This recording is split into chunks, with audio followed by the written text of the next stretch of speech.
અમદાવાદમાં જે ચંડોળા લેક છે ને એટલું મોટું છે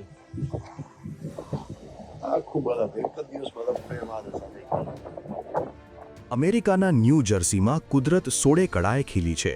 ક્રિસમસના આગમન પહેલાં જ ન્યૂ જર્સીમાં ભારે બરફવર્ષા શરૂ થઈ ગઈ છે. મકાનો હોય, દુકાનો હોય કે વિશાળ મેદાનો, અત્યારે જ્યાં જુઓ ત્યાં બરફની મનમોહક સફેદ ચાદર પથરાયેલી જોવા મળી રહી છે.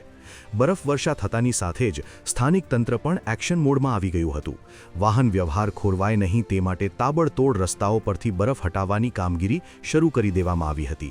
જો કે રસ્તાઓ લપસણા થતા વાહનોની ગતિ ધીમી પડી છે અને તંત્ર દ્વારા સાવચેતીના ભાગરૂપે અકસ્માતની ચેતવણી પણ જારી કરવામાં આવી છે. ન્યૂ જર્સીના ઉત્તર અને મધ્ય કાઉન્ટીઓમાં શનિવારે 2 થી 4 ઇંચ જેટલો બરફ ખાબક્યો છે, જેના કારણે તાપમાનનો પારો શૂન્યની નીચે પહોંચી ગયો છે. કડકડતી ઠંડી એટલી છે કે અહીંના વિશાળ તળાવો પણ થીજી ગયા છે. ન્યૂ જર્સીમાં વસતા એક ગુજરાતીના જણાવ્યા અનુસાર અહીંનું એક તળાવ, જે અમદાવાદના વિશાળ ચંડોળા તળાવ જેવડું મોટું છે, તે પણ અત્યારે બરફમાં ફેરવાઈ ગયું છે.